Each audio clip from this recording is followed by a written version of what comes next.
Shalom, perkenalkan nama saya Misalin Lamayundi dengan NIM 2114-201088. Saya dari kelas A2 Fakultas Keperawatan dengan program studi ilmu keperawatan di Universitas Pembangunan Indonesia Manado.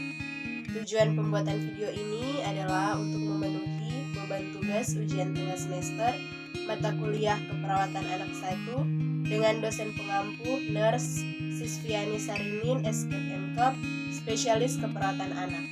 Pada video saat ini, saya akan membahas tentang tindakan suctioning pada anak. Suction adalah suatu tindakan untuk membersihkan jalan nafas dengan memakai kateter penghisap melalui nasotracheal tap, orotracheal tap, tracheostomy tap pada saluran pernapasan bagian atas.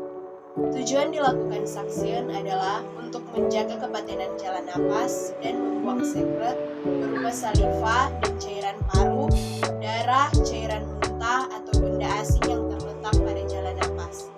Suction dilakukan pada anak yang tidak dapat mengeluarkan atau tidak dapat membersihkan sendiri jalan napasnya atau membuang sekret yang berupa saliva atau mucus.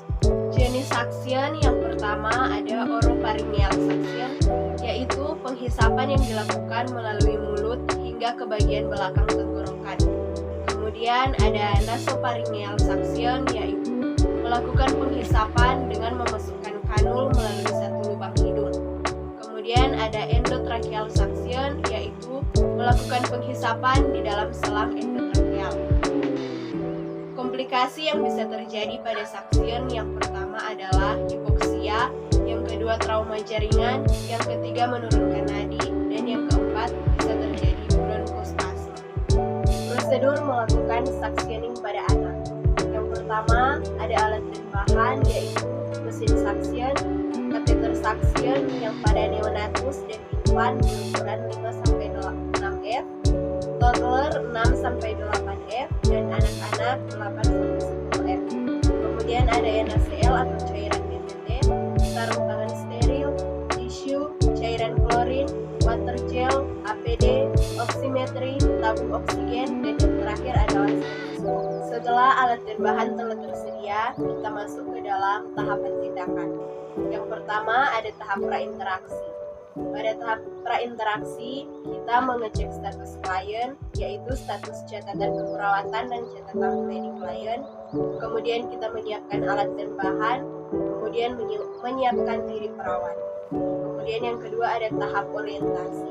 Pada tahap orientasi ini, perawat memberi salam kepada klien dan keluarga, memperkenalkan diri perawat, menjelaskan tujuan tindakan kepada klien dan keluarga, menjelaskan prosedur singkat, melakukan kontrak waktu dan tempat, menanyakan kesediaan klien atau wali, dan inform concern jika perlu. Kemudian kita menjaga privasi klien. Kemudian kita masuk ke tahap kerja.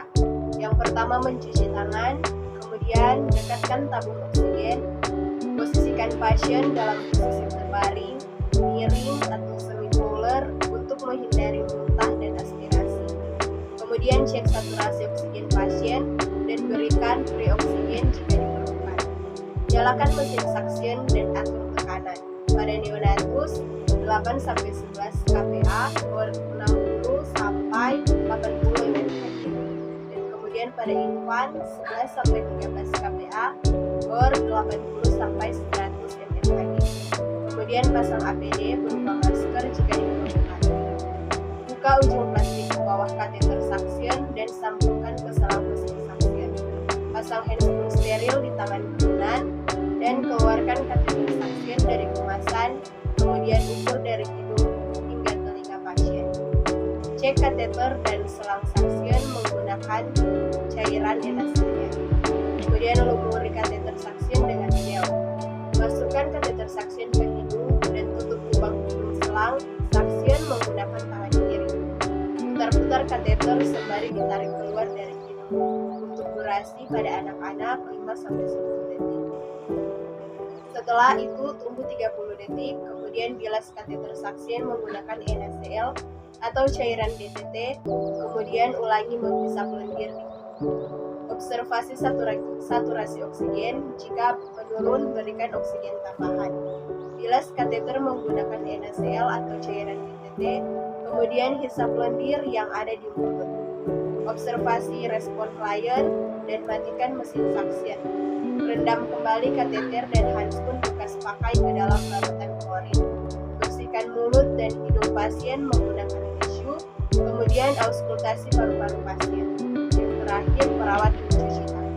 Dan yang terakhir ada fase terminasi, yaitu mengevaluasi perasaan klien, mengevaluasi dan menjelaskan hasil tindakan yang sudah dilakukan, memberikan pujian pada klien atas sikap kooperatifnya, melakukan kontrak waktu selanjutnya, mengucapkan salam, membersihkan dan merapikan alat, kemudian